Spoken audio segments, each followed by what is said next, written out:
19ನೇ ಶತಮಾನದ ಆರಂಭದಲ್ಲಿ ನಡೆಯೋ ಈ ಪ್ರೇಮ ಕಥೆಯಲ್ಲಿ ಪ್ರೇಮಕ್ಕಿಂತ ನಿಗೂಢತೆನೇ ಹೆಚ್ಚಾಗಿದೆ. ಜೇನ್ ಮತ್ತು ರಾಚೆಸ್ಟರ್ ಪರಸ್ಪರ ಪ್ರೇಮಿಸಿ ಇನ್ನೇನು ಮದುವೆ ಆಗಬೇಕು ಅನ್ನುವಾಗ ರಾಚೆಸ್ಟರ್ನ ಬಂಗಲೆಯ ಕೆಳಮನೆಯಲ್ಲೇ ಅವನ ಮಾನಸಿಕ ಅಸ್ವಸ್ಥೆ ಹೆಂಡತಿ ಇದ್ದಾಳೆ ಅನ್ನೋ ಸತ್ಯ ಬಯಲಾಗತ್ತೆ. ನಮ್ಮ ನಾಯಕಿ ಜೇನ್ ಒಬ್ಳು ಅನಾಥೆ.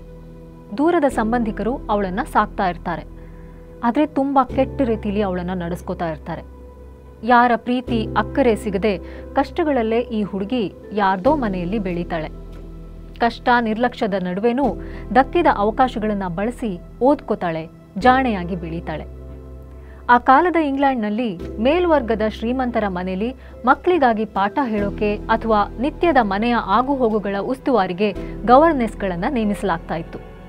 ಇವರು ಮನೆಯ ಸ್ಟಾಫ್ ಮತ್ತೆ ಮೇಡ್ಗಳಿಗಿಂತ ಉತ್ತಮ ಸ್ಥಾನದಲ್ಲಿ ಇರ್ತಾ ಇದ್ರು. ಹಾಗಂತ ಫ್ಯಾಮಿಲಿ ಮೆಂಬರ್ಸ್ ಅನ್ನುವಷ್ಟು ಸಲಿಗೆ ಇರ್ತಾ ಇರಲಿಲ್ಲ. ನಮ್ಮ ಜೇನ್ ಥಾರ್ನ್ಫೀಲ್ಡ್ ಅನ್ನೋ ಎಸ್ಟೇಟ್ನಲ್ಲಿ ಗವರ್ನೆಸ್ ಆಗಿ ಸೇರ್ಕೊಂಡ್ಳು. ಇಲ್ಲಿ ಎಸ್ಟೇಟ್ನ ಯಜಮಾನ ಮಿಸ್ಟರ್ ರಾಚೆಸ್ಟರ್ನ ಭೇಟಿಯಾದ್ಲು. ಆಗರ್ಭ ಶ್ರೀಮಂತ, ಆಕರ್ಷಕ ವ್ಯಕ್ತಿತ್ವ. ಅವನು ಎದುರಿಗೆ ಬಂದ್ರೆ ಒಂದು ರೀತಿಯ ವಿಚಿತ್ರ ಸೆಳೆತ ಉಂಟಾಗುವಂತಹ ವರ್ಚಸ್ಸು. ಹುಟ್ಟಿದ ಮೇಲೆ ಪ್ರೀತಿಯನ್ನೇ ಕಾಣದಿದ್ದ ಜೇನ್ ರಾಚೆಸ್ಟರ್ನಲ್ಲಿ ಆ ಪ್ರೀತಿನ ಕಂಡ್ಕೊಂಡ್ಳು. ಸದಾ ಮೌನಿಯಾಗಿರ್ತಿದ್ದ ಜೇನ್ ರಾಚೆಸ್ಟರ್ನ ಕುತೂಹಲಕ್ಕೆ ಕಾರಣ ಆದ್ಲು.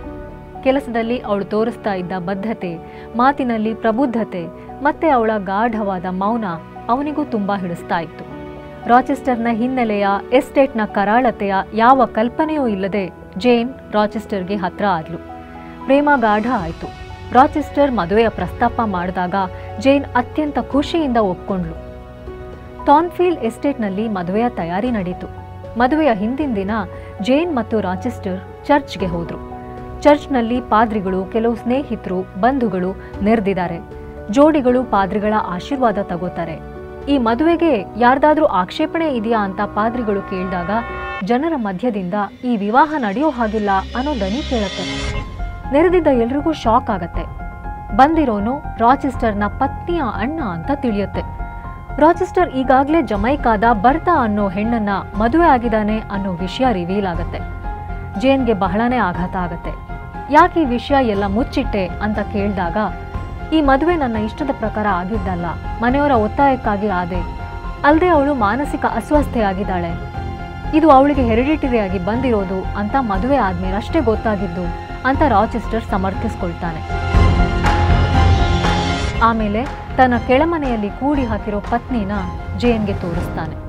ಮೃಗೀಯವಾಗಿ ವರ್ತಿಸ್ತಾ ಇದ್ದ ಬರ್ತಾಳನ್ನ ನೋಡಿ ಜೇನ್ಗೆ ಎದೆ ಒಡೆದ ಹಾಗಾಗತ್ತೆ.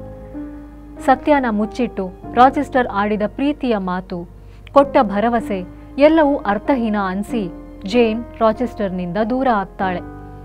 ಅವನ ಮೇಲೆ ಎಷ್ಟೇ ಪ್ರೀತಿ ಇದ್ರೂ ಅವಳ ನಂಬಿಕೆ ಮೇಲೆ ಬಿದ್ದ ಪೆಟ್ಟು ಬಹಳ ದೊಡ್ಡದಾಗಿತ್ತು. ಇಲ್ಲಿಗೆ ಇವ್ರ ಕಥೆ ಮುಕ್ತಾಯ ಆಗಲ್ಲ. ಬರ್ತಾಳ ಹುಚ್ಚು ಕೆರಳಿದ ಒಂದು ದಿನ ಅವಳು ತಾನಿದ್ದ ಕೋಣೆಗೆ ಬೆಂಕಿ ಹಚ್ಚಿಬಿಡ್ತಾಳೆ. ಬೆಂಕಿ ಇಡೀ ಎಸ್ಟೇಟನ್ನೇ ಆವರಿಸ್ಕೊಂಡು ಥಾರ್ನ್ಫೀಲ್ಡ್ ಎಸ್ಟೇಟ್ ನಾಶ ಆಗುತ್ತೆ. ಈ ಬೆಂಕಿ ಅವಘಡದಲ್ಲಿ ರಾಚೆಸ್ಟರ್ ಕುರುಡ ಆಗ್ತಾನೆ. ಈ ಸುದ್ದಿ ಗೊತ್ತಾಗಿ ಜೇನ್ ರಾಚೆಸ್ಟರ್ ಬಳಿಗೆ ಮರಳಿ ಬರ್ತಾಳೆ. ನಿತ್ಯ ಕೆಲಸಗಳಲ್ಲೆಲ್ಲ ಅವನಿಗೆ ಯಾರ್ದಾದ್ರೂ ಸಹಾಯ ಬೇಕೇ ಬೇಕಿತ್ತು. ಸೊ ಜೇನ್ ಅವನಿಗೆ ಆಸರೆಯಾಗಿ ನಿಲ್ತಾಳೆ. ಇದು ಚಾರ್ಲಟ್ಟೆ ಬ್ರಾಂಟೆ 1847ರಲ್ಲಿ ಕರರ್ ಬೆಲ್ ಅನ್ನೋ ಕಾವ್ಯನಾಮದಲ್ಲಿ ಬರೆದ ನಿಗೂಢ ಪ್ರೇಮ ಕಥೆ.